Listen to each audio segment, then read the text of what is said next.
دیکھیے قانون سازیہ کی آج کی کارروائی کا خلاصہ. ہمیں دیجیے اجازت. خدا حافظ.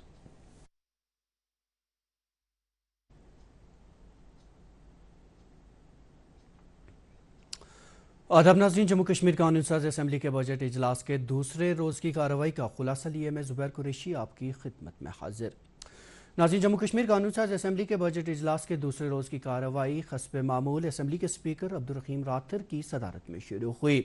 آغاز میں جموں میں نیشنل لاء یونیورسٹی کے قیام اور جموں کشمیر کے طلباء، تاجروں و عام شہریوں کی ملک کی مختلف ریاستوں میں خراسانی کے معاملات کو لے کر ہنگامہ آرائی ہوئی، جس دوران اپوزیشن کی بڑی جماعت بھارتیہ جنتا پارٹی نے جموں میں یونیورسٹی کے قیام کا معاملہ ابھارا.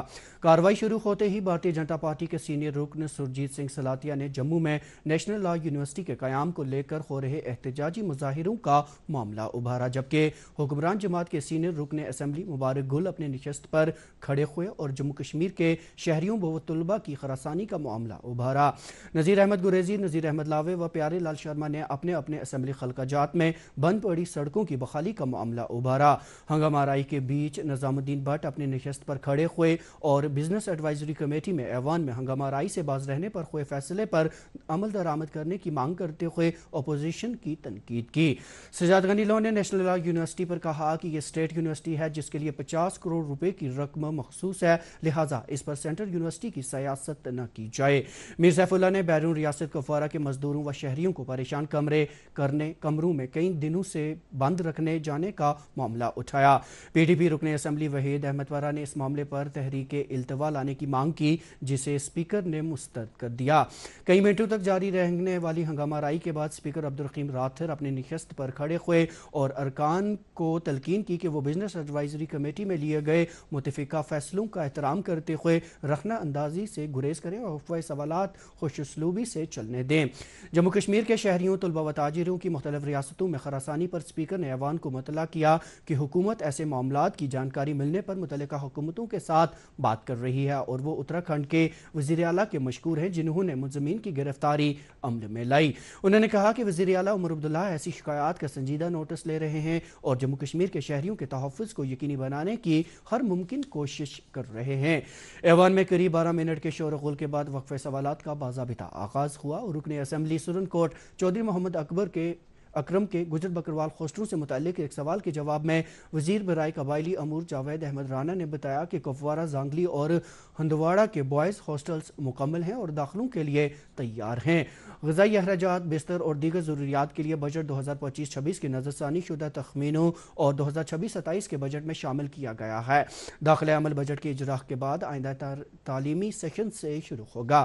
بڈگام اور بارہمولہ کے گرلز ہاسٹلز تکمیل کے مراحل میں ہیں، تاہم بجلی، پانی اور بعض ذیلی کام زیر التوا ہیں جن کی تکمیل کے لیے متعلقہ ایجنسی سے کارروائی جاری ہے، جبکہ ضلع سری نگر میں تقریباً 4 کنال اراضی محکمہ امور قبائل کے حق میں منتقل کی جا چکی ہے. اس پر نذیر احمد گریزی، انجینئر خورشید احمد نے ضمنی نکات بھی ابھارے. وزیر قبائلی امور نے گجر بکروال ہاسٹلوں کو ٹرائبل ہاسٹلوں میں تبدیل کرنے سے انکار کرتے ہوئے کہا کہ ہر برادری کی اپنی اپنی شناخت ہوتی ہے اور یہ ہاسٹل گجر بکروال طبقہ کی شناخت ہیں. انہیں ٹرائبل ہاسٹلوں میں تبدیل کرنے کا حکومت کے پاس کوئی منصوبہ اور کوئی ارادہ نہیں ہے، البتہ دیگر قبائل کے لیے ہاسٹلوں کے قیام پر غور کیا جائے گا.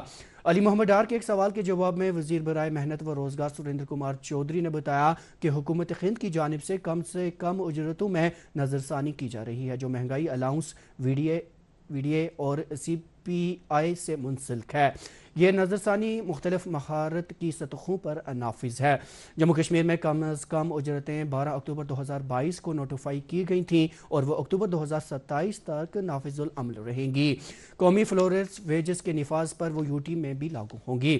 اس پر حسنین مسعودی، محمد یوسف طارق گامی نے بھی ضمنی نکات ابھارے.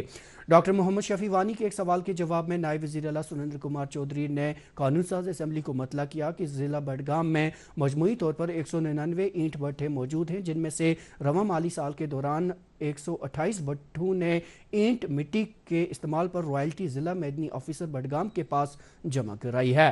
اس پر علی محمد ڈار نے اپنے ایک ضمنی نکتے میں چاڈورہ میں اینٹ بھٹوں کی انہدامی کارروائی کا معاملہ ابھارا، جس کے جواب میں نائب وزیر اعلیٰ نے کہا کہ حکومت بڈگام میں اینٹ بھٹوں کی خلیہ انہدامی کارروائی کا جائزہ لے گی. سیلاب زندگان کی راحت و باز آبادکاری سے متعلق راجیو جسروٹیا کے ایک سوال کے جواب میں وزیر اعلیٰ محمد اللہ کی جانب سے نائب وزیر اعلیٰ نے ایوان کو بتایا کہ مالی سال 2025-26 کے دوران اسٹیٹ ڈیزاسٹر ریسپانس فنڈ کے تحت 299.39 کروڑ روپے جبکہ DMRRR کے تحت UT کیپیکس بجٹ سے سیلابی امدادی کاموں کے لیے 100 کروڑ روپے جاری کیے گئے ہیں۔ مرکز سے فنڈز کی واگزاری پر حکومت کے اعداد و شمار میں تضاد کا الزام عائد کرتے ہوئے اپوزیشن ارکان اور نائب وزیر اعلیٰ کے مابین تلخ کلامی بھی دیکھنے کو ملی۔ نائب وزیر اعلیٰ سریندر کمار چودھری نے اپوزیشن پر ہر معاملے کو جموں مقابلہ کشمیر کرنے کا الزام عائد کرتے ہوئے واضح کیا کہ حکومت کے لیے جموں اور کشمیر برابر ہیں اور بلا امتیاز وہ دونوں خطوں کی یکساں ترقی کے متمنی ہیں۔ انہوں نے عمر عبداللہ سرکار کی جانب سے دربار موہ کی بحالی کے فیصلے کو انصاف کی سب سے بڑی اور تازہ مثال قرار دیا۔ اسی بیچ اپوزیشن ارکان شام لال شرما، پون کمار گپتا اپنی نشستوں پر کھڑے ہوئے اور حزب اقتدار اور ارکان و حزب اختلاف ارکان کے مابین خوب تلخ کلامی دیکھنے کو ملی۔ راجیو جسروٹیا اور پون کمار گپتا نے مطمئن نہ ہونے پر احتجاجن کیئر کے سامنے ہنگامہ کرنا چاہا اور پھر واک آؤٹ کر گئے، جبکہ بلوچ سنگھ منکوٹیا چیئر کے سامنے مختصر احتجاج کے بعد اپنی نشست پر واپس چلے گئے۔ ای بسوں سے متعلق رفیق احمد نائک کے ایک سوال کے جواب میں ٹرانسپورٹ کے وزیر ستیش شرما نے بتایا کہ جموں کشمیر میں شہری پبلک ٹرانسپورٹ کو جدید، ماحول دوست اور کم خرچ بنانے کے لیے ای بس سروس متعارف کرائی جا رہی ہیں۔ اس منصوبے کے تحت مرحلہ وار مختلف شہروں میں الیکٹرک بسیں چلانے، ضروری انفراسٹرکچر بشمول چارجنگ سٹیشن قائم کرنے اور آپشنل انتظامات مکمل کرنے کا عمل جاری ہے۔ MLA لال چوک احسان پردیسی کے ایک سوال کے جواب میں وزیر صحت و طبی تعلیم سکینہ یتو نے بتایا کہ ضلع سری نگر، جس کی آبادی 15 لاکھ سے زائد ہے، میں اس وقت ایک میڈیکل بلاک اور 4 میڈیکل زونز موجود ہیں اور یہ چاروں medical zones chief medical officer Srinagar کے انتظامی کنٹرول میں براہ راست کام کر رہے ہیں۔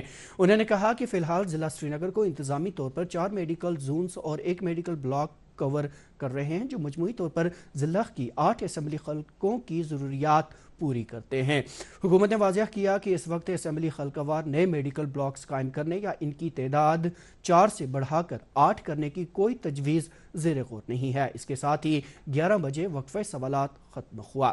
لیفٹیننٹ گورنر کے خطاب پر تحریک کے شکریہ پر بحث کے لیے اسپیکر نے بتایا کہ ایک رکن اسمبلی کو 8 منٹ میسر ہوں گے، جبکہ جماعت وار نیشنل کانفرنس کو 341، بھاجپا کو 241، کانگریس کو 50، PDP کو 35، جبکہ CPIM کو 8 منٹ، جبکہ دیگر ارکان کو 67 منٹ ملیں گے اور تمام جماعتوں سے تلقین کی کہ وقت کی پابندی کا خاص خیال رکھے تاکہ ہر کسی کو بحث میں حصہ لینے کا موقع ملے۔ بعد ازاں وزیر اعلیٰ عمر عبداللہ نے ایوان کی میز پر جموں کشمیر جن وشواس ترمیمی دفعات آرڈیننس 2025 کی نقل پیش کی۔ لیفٹیننٹ گورنر کے خطاب پر تحریک تشکر پر بحث شوکت حسین گنائی نے پیش کی اور ڈاکٹر رمیشور سنگھ نے اس کی تائید کی۔ تحریک میں لیفٹیننٹ گورنر کے کل کے خطاب پر ایوان کی جانب سے شکریہ اور قدردانی کا اظہار کیا گیا۔ متعدد اراکین نے لیفٹیننٹ گورنر کے خطبے پر تحریک تشکر میں ترامیم پیش کی، جس میں محمد یوسف تارگامی نے یومیہ اجرت پر کام کرنے والے مزدوروں، کیجول لیبرز اور اسکیم ورکرز کی مستقلی اور مراعات میں اضافے کا ذکر نہ ہونے پر اعتراض اٹھایا۔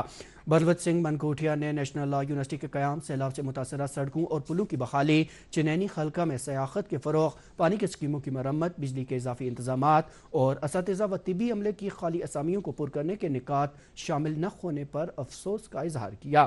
سجاد غنی لو نے اپنی ترامیم میں کشمیری طلباء، تاجروں اور خوانچہ فروشوں پر دیگر ریاستوں میں ہونے والے حملوں کی سخت مذمت کے فقدان، یومیہ اجرتی ملازمین اور دیگر عارضی عملے کی مستقلی کے لیے قانونی فریم ورک، نوجوانوں کے لیے سرکاری شعبے میں 1 لاکھ نوکریاں، عمر کی حد میں اضافے، فیس معافی اور نیشنل لا یونیورسٹی کے متعلق یقین دہانی نہ ہونے پر اعتراض درج کیا۔ اسپیکر نے ریاستی درجے کی بحالی سے متعلق لائی گئی ترامیم کو ضوابط کے تحت مسترد کر دیا۔ اس کے بعد لیفٹیننٹ گورنر کے خطبے پر تحریک تشکر پر بحث کا آغاز ہوا، جس میں شوکت حسین گنائی، رمیشور سنگھ، محمد یوسف تارگامی، شام لال شرما، غلام احمد میر، ارجن سنگھ راجو نے شرکت کی۔ پہلی نشست دوپہر 1:30 بجے ختم ہوئی۔ بعد دوپہر ایوان کی دوسری نشست کا آغاز ہوا، جس میں شکریہ کی تحریک تشکر پر بحث کا سلسلہ جاری رہا، جس میں رفیق احمد نائک، سلمان علی ساگر، شکتی راج پریخار، پیرزادہ فاروق احمد شاہ، نظام الدین بٹ، پیارے لال شرما، جسٹس حسنین مسعودی اور دیویندر کمار منگیال نے شرکت کی۔